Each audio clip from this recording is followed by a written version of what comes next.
Hey team, so to start this off, we're just going to do another paint on effect, but it's going to have a slight twist on it to the one that we did with the Coke logo. So we'll create a new composition. I'm going to call mine Draw On, and I'll use the preset HDTV 1080-25 and use the duration of 10 seconds. Next, I'll select my text tool from the toolbar to create some text.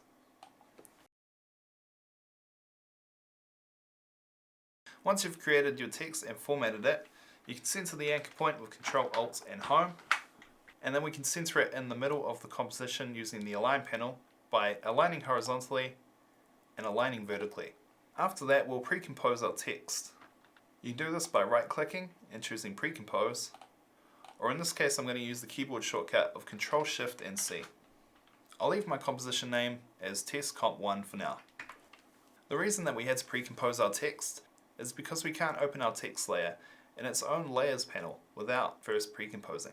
Right click the layer, select Open, and choose Open Layer so that we can open it inside of its own layer panel. Next, select the brush tool, and with the brush tool selected, start painting over the letters like we did with the Coca-Cola logo. Again, this doesn't have to be exact as we're using the paint to reveal the letters underneath it, so don't worry too much about going over the edges. Once you've finished painting over the text, we'll close this layer window.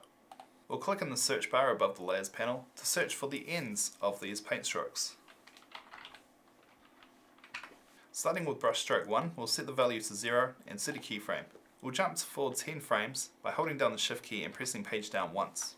And we'll change the end value to 100. We'll jump back to frame 5 and set brush stroke 2's end value to 0 and set a keyframe. Jump forward 10 frames and then we'll change that end value to 100. For brush stroke 3, we'll do the same thing starting at frame 10. And then we'll do the same thing for brush stroke 4. Just remember to leave a 5 frame offset between each of these brush strokes.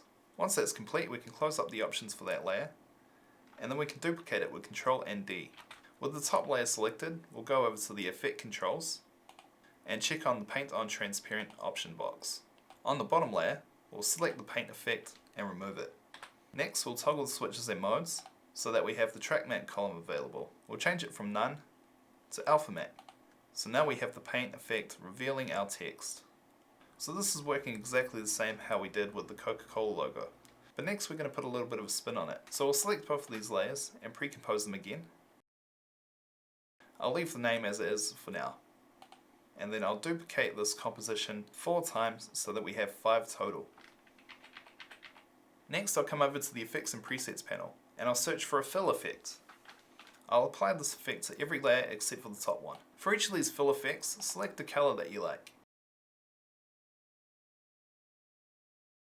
Once you've done that for all the fill effects, we'll drag these layers over so that there is 2 frame offset between each of them, starting with the bottom coming through first.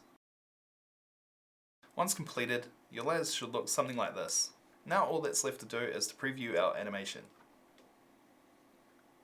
Have a go with a few different color palettes to figure out which one you like best. That's it for this draw on technique. Thanks team, and I'll catch you on the next one.